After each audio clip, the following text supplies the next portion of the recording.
Jack Ma is here. He is the founder of Alibaba, China's largest e-commerce group. He is one of his country's first and most successful technology entrepreneurs.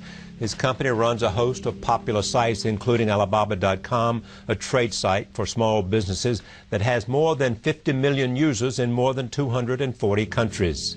Taobao, China's largest retail site with more than 300 million users, and Alipay, China's version of PayPal with more than 400 million users. The company is also eyeing markets in the United States, Japan, and India for more growth. Alibaba is among China's homegrown tech companies that have flourished in its booming market. China already has the world's largest internet population with over 400 million people online.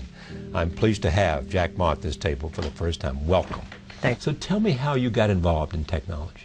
Well, actually, till now, I'm still not involved in technology. I'm involved in the people, entrepreneurship, because I was trained to be a high school teacher. I know nothing about technology. Till now, the only thing I can use my computer and send, receive email, and browse. That's it. So I even scared to use it. You can't write code? No, not at all. I always wondering how the code works. Yeah. But because I don't know the technology, so I respect the technology. We hire the best people and understand them and let them. We always I believe one thing that is technology is for the people. We should tell the technology guy what the consumers want, what the people want. Because I believe 80% of the people in this world are like me. We love technology, but we're scared of technology. So that's, you know. So what was it about you in creating these companies? Well, I started the first internet company in China in 1995 called ChinaPages.com. Just by accident, I came to the States. I found the internet. I was like, wow, this something is going to change the world. So I started the business. And you knew it was going to change the world when you saw it. Yeah. I think this thing is going to be huge. But I honestly, I did not know after 15 years that growth that fast. And I worked for myself for 3 years and compete with China Telecom, the SOEs, state-owned business, and then start failed, and then joined government for 14 months, and then start Alibaba. To today, I think what we want to do, the business is that when I was entrepreneur, small, tiny business, nobody helped us. So when we grow, we say, wow, China needs a lot of jobs. China needs a lot of small, medium-sized. China needs a lot of entrepreneurs. And what's the best way to help them? Internet. So then we focus on helping the others, and because we help more people and then more people helped us, then the business really grows. You are an apostle for small business. I'm a strong believer. It's my religion, helping small business. It is your religion. It's my religion. I think it's a great honor for us that we are born in this stage doing internet, and we suddenly realize we can help so many people, and especially SMEs. It's all about a family.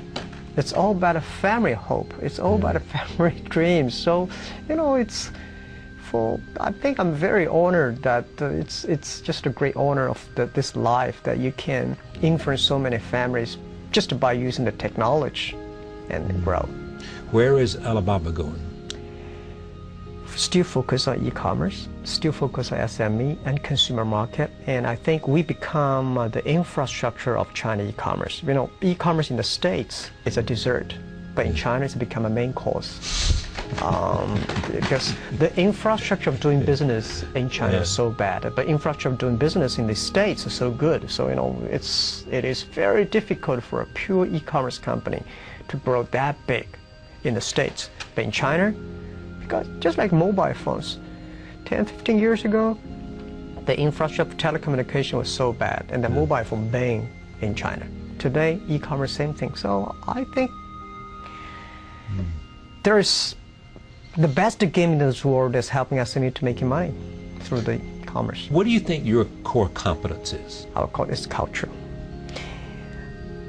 It's not the technology. I think technology is a tool. The core competence of our companies, we have 20,000. We grow from 18 people to now 20,000 young people. And we focus a lot on the value and the mission and making sure the culture, everybody work for helping others instead of just making money. And we believe the core company different from the Wall Street. We believe customer number one, employee number two, shareholder number three. Customer one, employee two, shareholder number three. Yeah, again, this is my religion. It's the customer that pay us the money. It's the employees that drive the innovation. it's the shareholder, and the shareholder always say, I remember the day before we IPO, and a lot of people say, Jack, can I keep up the shares? We were long-term shareholders. But when the crisis came, these guys run as soon as, they ran away. They ran away. My people stayed, customers stayed. Yeah. So you've got a world market now. I mean, you've got traction, big-time traction. Mm-hmm.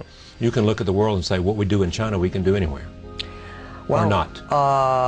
Well, yes and no. I think we would say we were doing where there's a SME, small, medium-sized business, will be everywhere. I think if their world has SMEs, right. And I'm a strong believer small is beautiful in this century. Last century, big size, big scale. So the 21st century, small is beautiful. Small is beautiful. So we believe as long as any nation, anywhere, you have a small, medium-sized business, we'll be there. Now, are there people here trying to create, do you see people in the United States trying to follow your model and do what you're doing? They tried, but not successful. Why is that? I think U.S. is still big company driven. 10 years ago, the e-commerce in the Western part is focused on big company, focus on buyers, focusing on cut the cost. Right. But in China, we focus on small, medium-sized companies. We focus on supplies. And I think you don't have to teach the SME how to save the cost because they know better than you do. Yeah. We will help them to sell things. But USA, we have over 2 million registered users, small, medium-sized individual users in the States right now. And I don't know that this is an analogy or not, but Sam Walton at Walmart focused on small towns. He built Walmart by serving people in small towns, not by coming to Manhattan or Boston or Chicago or Los Angeles. I agree with that. I think I've seen people make a fortune by catching shrimps, but I've never seen people make a fortune by catching sharks and whales. Right? That is, it's like Forrest Gump told me, right? Shrimp this or shrimp that, and you have a simple dream and making sure people love. That's exactly right. Yeah. So what are you going to, now that you have a very, very prosperous business, enormous wealth, fame, what is it you want to do? I think the rest of my life is spend more time and encourage entrepreneurship. I want to. It is your religion and your Bible. Yes, I want to help more SMEs and entrepreneurs and go back to school because I was trained to be a school teacher, and I've been doing business for 15 years, and I think most of the things I learned from schools not correct. I'm going to go back and share with my. What didn't you learn that you wish you had learned? In other words, what is that they're teaching us that's not correct, and what is correct that they're not teaching us? Well, the MBA schools, a lot of business schools, they teach a lot of skills on how to make money, how to run business. But I want to tell people that if you want to run business, you have to run the value first. To serve the others, help the others, that's the key. Because one thing we believe, if you think about making money, and this is US dollar, this is Japanese yen, we talk all about Hong Kong dollars. Nobody want to make friends with these people, even never make money. Think about how can you help people. Create value for the others, and they will get the money. This is how we succeed in China, and this is why, you call us, or you ask what's the core competence in our company. I try to make the 20,000 young people believe that. It's become religion of the company. The people say, Jack, your company is crazy. How can you do that? But this is the way we run the business. And I think this is the way 21st century. The other thing is also focus on your own people. Quality, yeah. And the old people, I think, say that what? The people, your own people. Yeah, because as I think that China, the best resource is not the coal, it's not the petrol, it's the human brains, the 1.3 billion people. If we develop their brains, and that's got a lot of innovation. That's the best resources we could ever have. And I'm so honored, have so many young people. The average age of the company is 26 years old. Those great brains, that change the world. And that the brains, the running computer. I hate computer running brains. We should make the human brains run the computers. The technology grows, maybe 500 and 600 years later, machine is going to kill people. Our job is to making sure that a human run the machine serve the people. Computers. Beyond the obsession with the small business and entrepreneurship and in the human brain, what is it about the way the world is going that encourages you or worries you? I think worries me is about greed. Really? Especially for this, one of the reasons why we have the financial crisis is the greed. When you put the money first, shareholder number one, everybody think about, nation think about the GDP, and the company think about the revenue, profit, and P, and IPO, and the people forgot what they're doing. We're coming here not to make money, come to this world not to make money, we're coming here to experience the life. So that really make me worried.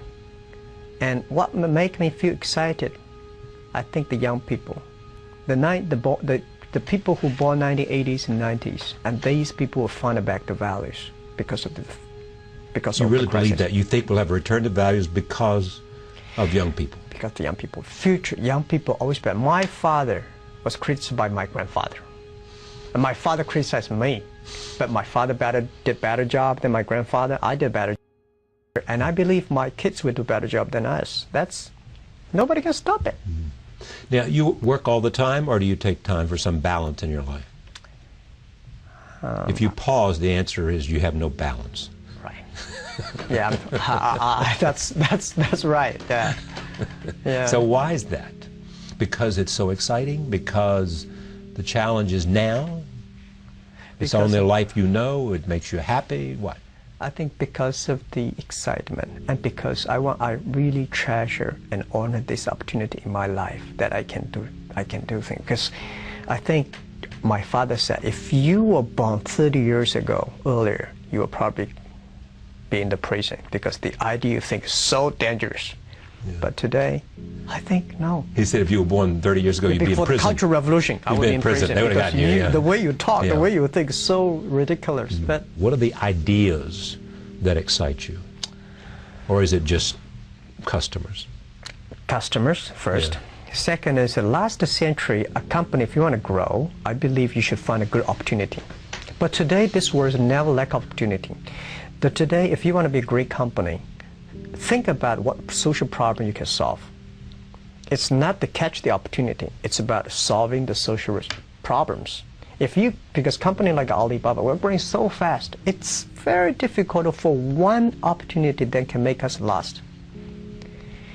Such an organization with the power by internet, with millions of SMEs, with 400 million consumers, what kind of problem you can solve? And I'm excited. Anything you mentioned about cloud computing and talking about the mobile things, anything that's happened in the USA is going to happen in China. Will we continue to lead that technological revolution? You mean the States? Yeah. Yes and no. Because you've got smart people that have more education now. You develop, and China is educating every year, by a factor of 100x number of computer scientists and engineers who can create with the right kind of investment, innovation, philosophy, and creativity, the solutions to the technology issues. Yeah, I think China, the U.S. does not have to worry about in 10, 20 years. I think USA technology will still take the leadership. Right. But a lot of things will shift to China not because China have more smart people. I think USA also has a lot of smart people. The very important China market is big, 1.3 billion people. The market drives the technology. If there's the demand, you will have a huge demand. You'll have the incentive. Yes. To create new solutions. Yes. Yes. New ways to solve people's problems. Exactly. So I think USA should be optimistic that more open to China market, because 1.3 billion people is not China market, it's a global market. And China should look at the USA also, saying, this is the engine, this is the passion, it's the system, it's the culture that innovate. So it still takes a long time for China to catch up with technology is easy, but to catch up the culture, the innovation, the system takes some time. And when will that come? 20, 30 years? Really? Yeah, at least. Who do you most admire in terms of in your field? I mean, you once said, if Alibaba cannot become a Microsoft or Walmart, I will regret it for the rest of my life. Yeah, we should surpass Microsoft and Walmart, because it's not because Alibaba is great, because this is our generation, business leader, entrepreneurs, our mission to be better, do better than our last generation. So I will regret if we cannot do better than Walmart, because Walmart created a wonderful business model. They created such a B2C model, and they created the largest scale assembly line and all effective.